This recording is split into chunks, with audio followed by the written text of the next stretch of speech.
Dr. Wise, the channel for True Story Tower.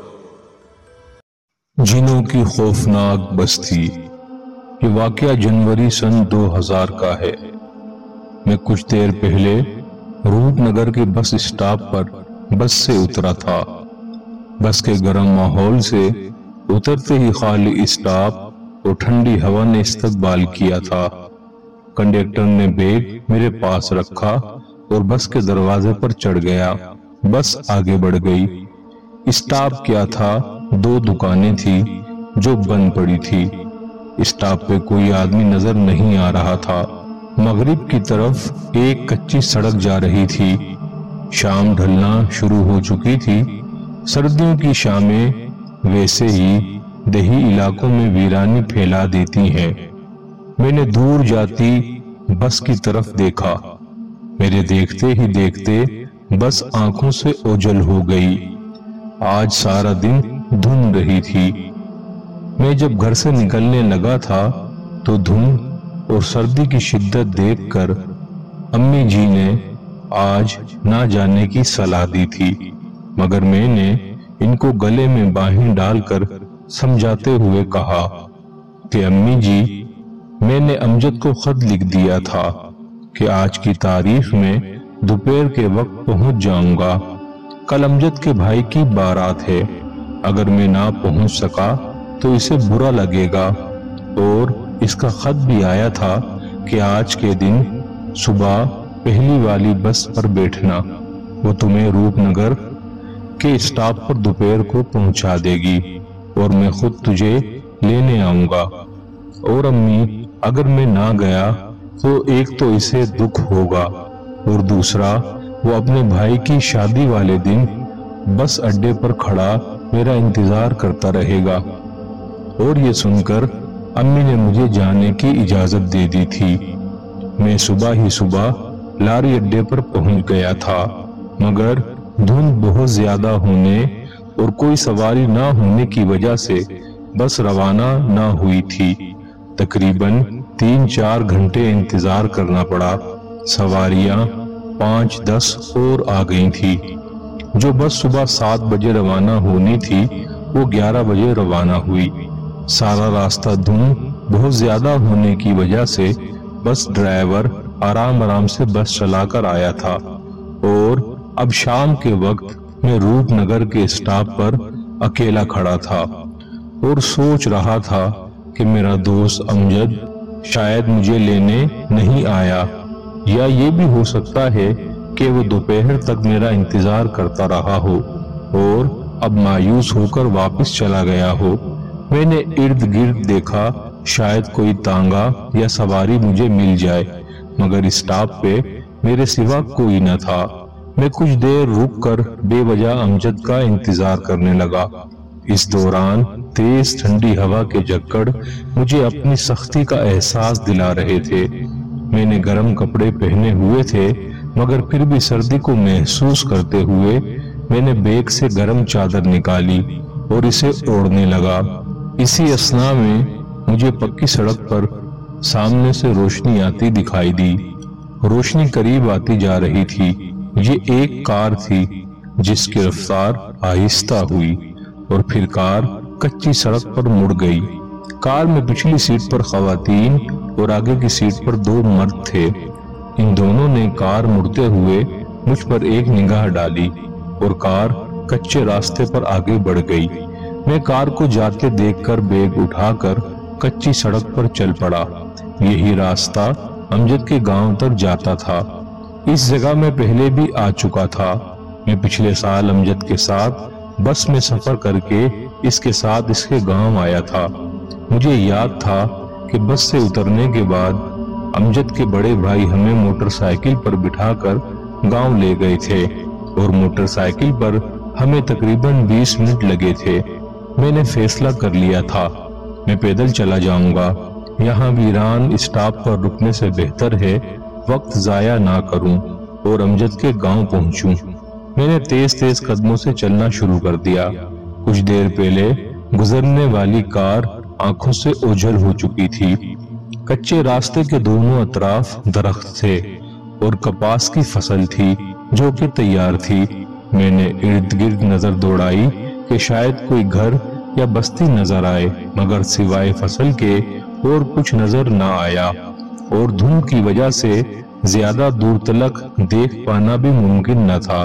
سورج ڈوب چکا تھا اور اندھیرا شروع ہو چکا تھا۔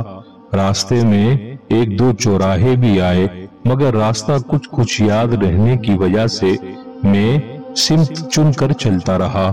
میرے قدموں کی تیزی پہلے سے زیادہ ہو چکی تھی۔ کچی سڑک کے کنارے لگے درخت ہوا کے جھکڑوں سے شور کر رہے تھے۔ تیز ہوا نے موسم کی خنکی اور بڑھا دی تھی۔ میں بیگ کبھی ایک کاندھے پر رکھتا، کبھی دوسرے پر۔ اندھیرا بڑھ گیا تھا، ارد گرد کپاس کی فصل کے سوا کچھ نہ تھا۔ مجھے اب گھبراہٹ ہو رہی تھی۔ میں نے چلنا جاری رکھا۔ مجھے چلتے چلتے 2 گھنٹے ہو چکے تھے۔ میرے دل میں بار بار خیال آتا کہ کہیں میں رستہ تو نہیں بھٹک گیا۔ کبھی کبھی دور کہیں گیدڑوں کے رونے کی یا کتوں کے بھونکنے کی آوازیں جب میرے کانوں میں پڑتی تو مجھے خوف کا احساس ہونے لگتا۔ ٹھنڈی ہوا کے جھکڑ میرے ہاتھ سن کر رہے تھے۔ میں نے تسلی کا سانس لیا کیونکہ دور مجھے روشنی نظر آئی تھی۔ میں نے قدموں کی رفتار مزید تیز کر دی۔ کچی سڑک سے ایک اور کچا راستہ نکل رہا تھا اور اس کے کوئی 100 قدم کی دوری پر بلب جل رہا تھا۔ میں ادھر مڑ گیا۔ جب میں روشنی والی جگہ پر پہنچا، یہ ایک بوہڑ کا بہت بڑا درخت تھا جس کے نیچے ایک پرانا ٹوٹا ہوا ٹیوب ویل اور اس کے انجن کا کمرہ تھا۔ کمرے کے دروازے کے اوپر ایک ہولڈر میں بلب جل رہا تھا۔ کمرے کا دروازہ بند تھا اور اس کے کمرے کے دروازے کو تالا لگا تھا۔ ہر سو خاموشی تھی۔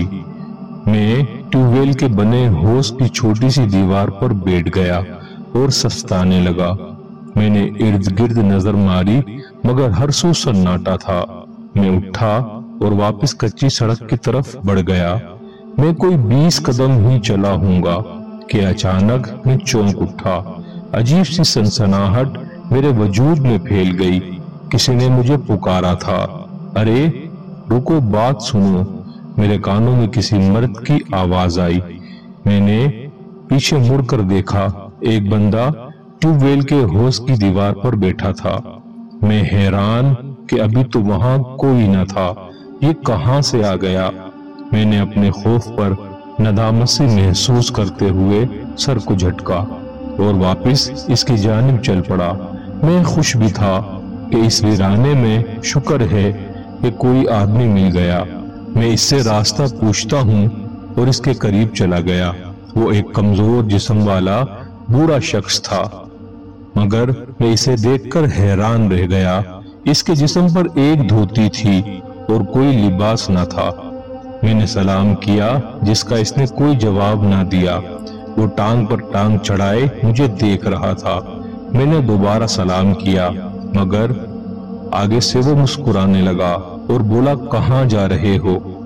میں جو سلام کا جواب نہ سننے اور اس کے بلا وجہ مسکرانے پر حیران تھا، اس کی بات سنتے ہی بولا، جی پاس ہی میرے دوست کا میرا پور نامی گاؤں ہے، وہاں جا رہا ہوں۔ میں شاید راستہ بھٹک گیا ہوں، مناسب سمجھیں تو مجھے راستہ بتا دیں۔ یہ کہہ کر میں نے نگاہ نیچی کر لی۔ میں اس بندے سے بات کر رہا تھا مگر مجھ پر عجیب سا خوف طاری تھا۔ اس بوڑھے کی طرف دیکھنے کی مجھ میں ہمت نہیں ہو رہی تھی۔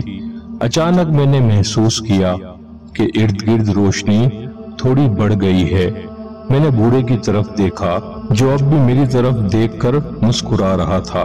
میرا دل کیا کہ میں دوڑ لگا دوں واپس، مگر بوڑھا بولا، رکو، میں تمہیں پوچھ کر بتاتا ہوں۔ یہ کہہ کر بوڑھا اٹھا اور درخت کے تنے کی طرف بڑھ گیا۔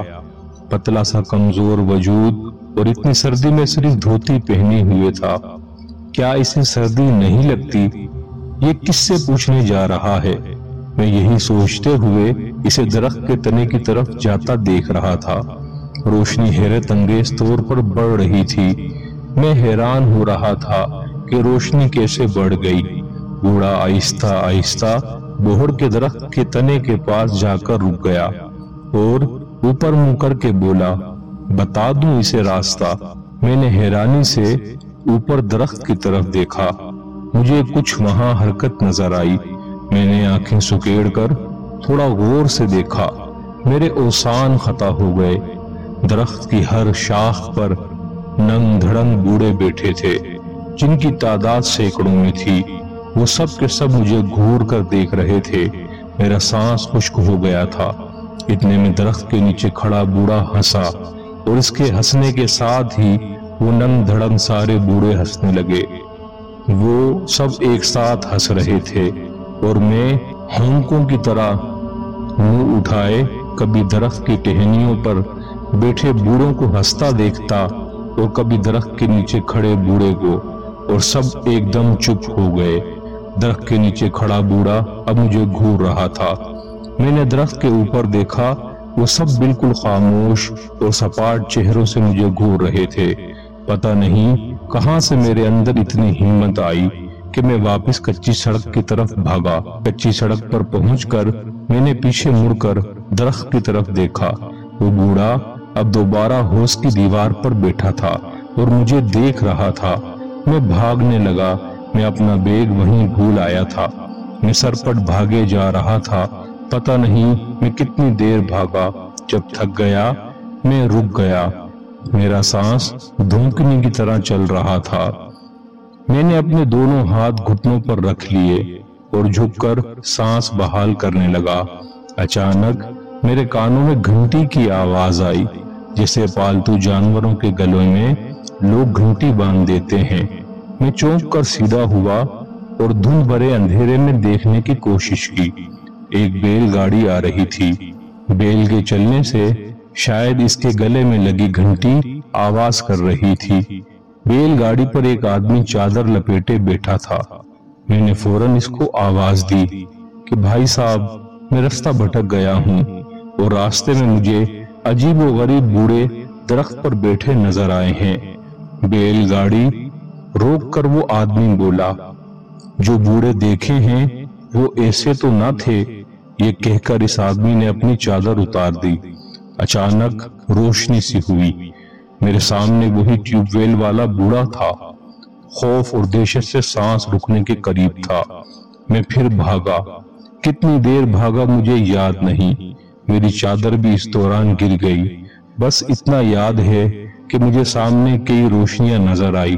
میں نے اس سمت دوڑنا شروع کر دیا۔ یہ ایک بستی تھی جو کافی بڑی تھی۔ میں اس کی گلیوں میں بھاگنے لگا۔ رات کے اس پہر بستی سنسان پڑی تھی۔ کچھ گھروں کے آگے بلب روشن تھے جو اس دھند بھرے اندھیرے میں روشنی پھیلانے کی کوشش کر رہے تھے۔ میں ایک چوک میں پہنچ کر رک گیا۔ میرا سانس پھول رہا تھا۔ اتنی سردی میں بھی میرا جسم پسینے سے شرابور تھا۔ مجھے یقین تھا میں امجد کے گاؤں پہنچ گیا ہوں۔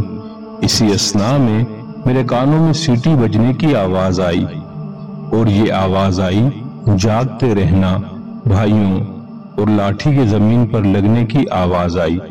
میں سمجھ گیا تھا کہ بستی کا چوکیدار ہے۔ میں آواز کی سمت چل پڑا۔ سامنے ایک چوکیدار گرم چادر اوڑے سیٹی بجاتا ہوا اور اونچی آواز میں جاگتا رہنا کی صدا کرتے اور لاٹھی زمین پر مارتے ہوئے جا رہا تھا۔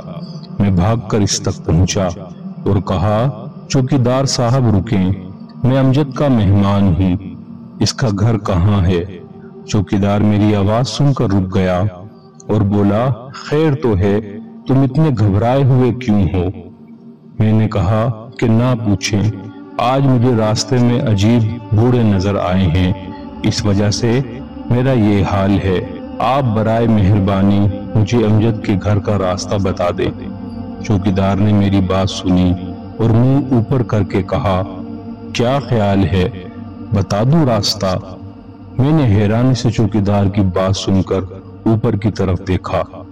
دہشت و حیرانی کا ایسا احساس میں نے اس سے پہلے کبھی محسوس نہیں کیا تھا۔